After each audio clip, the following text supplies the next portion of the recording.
Hey there, Griff Hamlin here from Blues Guitar Unleashed. Welcome, and thanks for joining me today. In today's video, I want to show you one of my absolute favorite rhythm moves. And I'm just going to call this a move. I'm going to explain where it comes from, but this is one of those things, to be perfectly honest, you don't really have to know why this works. You just have to know that this works, and you just have to really experiment with it and use it in your playing. You'll find that you can use it all over the place, and it's a great little kind of fill or variation that you can have on just playing a basic chord. And it works for any dominant seventh chord. Sounds great all the time in your blues. So let's check it out. Assuming that we're, let's say, at an A, right? We're playing, let's say, an A7. You've probably heard me talk about the idea of a little chord, okay? So it's rare, very rare, that I would play this entire A7. I would dump out the bottom two strings because I don't want to have that much low end in my sound. And I'll probably dump the top string because I don't want to interfere with the melody, whether that's a singer or another improviser, another guitar solo, keyboard solo, whatever. I want to stay out of the way. So you're going to see me typically use at most 3 strings, 2, 3, and 4. Even just 3 and 4 would do the job. But in this case, I'm going to use 2, 3, and 4. So I've got the 5th fret on the 2nd and the 4th string, and I'm playing the 3rd of the chord with my middle finger at the 6th fret of the 3rd string. So that's my basic A7 chord, right? And you might call this an E-shaped chord because it sort of comes from what we commonly call an E shape, or a root on the 6th string bar chord. It's a bar in its full form. It's a bar chord, based around the 6th string. Now, later on, the song will go to the 4 chord, which will be D, which will be right here, right? And later on, we'll have the 5 and the 4 and the 1. So everything's going to be there. Okay, that's the setup. The move is this. And you can do this in any order that you want. Now, I'm only using the 2nd and the 3rd string. Could you add the 4th string? Yes.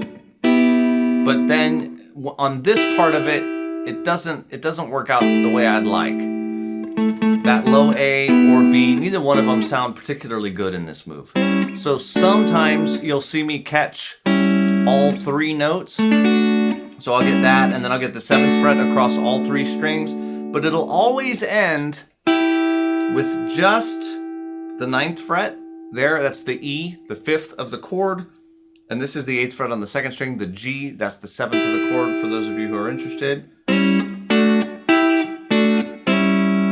Okay, so I call this a 1-4 to 1-7 move.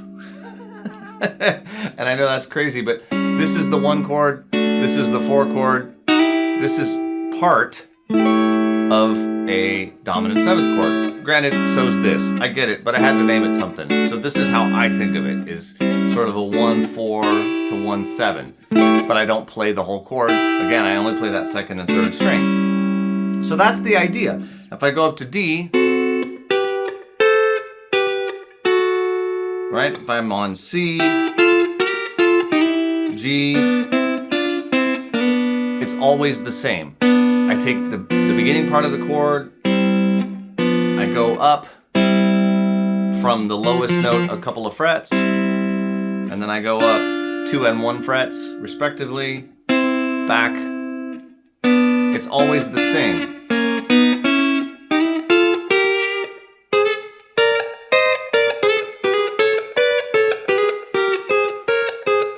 So just get used to that idea first. Now, what you choose to do with it at this point, honestly, the sky's the limit, okay? You can play so much off of this one little idea, and here's why. I can just play the first part, right? I could just play this. I don't have to start with the first part of the move. I could start in the middle. I could start at the end. I can vary it rhythmically all I want. If I put on a Shuffle in A jam track, which I will do here, I want, so it's going to come in.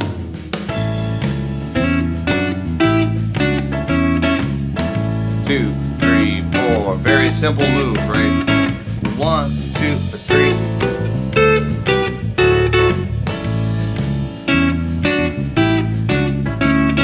Here's the 5. There's the 4. I can't finish it until it comes time. Maybe start up top. Maybe just play a little bit of it.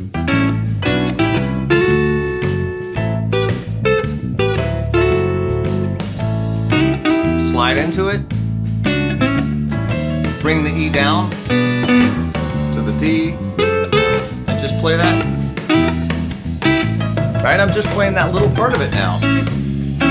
Or I'm just playing this little part. And skip the middle part.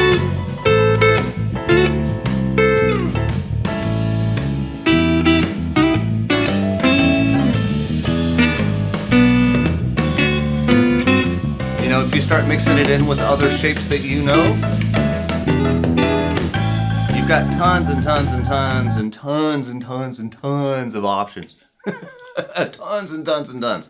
Okay? It's truly one of the most useful moves I think I've ever run across. And you'll hear piano players use it, you'll hear organ players use it, you'll hear guitar players use it. It's sort of standard common blues vocabulary. You absolutely should know this move. Once you kind of get it under your fingers, the sky becomes the limit. Okay, there's a lot of things you can do to it rhythmically. There's so many things that you can do to it rhythmically that I can't possibly show you all of them. So I've kind of thrown out a few ideas here, but by all means, try things out. This is one of those things where you just want to put on a jam track and you just want to play rhythm for as long as you can possibly stand it. Just keep coming up with different ideas. Some of them are going to be really cool. Some of them may not, but that's all right. You're going to be comping. You're going to be really, really comping the blues, and that's a cool thing. Okay? So, hope that made some sense. Hope you had some fun. Hope you get something out of it. As always, if you've got guitar playing friends, please share it with them. Hope they dig it. I'm Griff Hillman from Blues Guitar Unleashed, and I'll look forward to talking to you soon. Take care.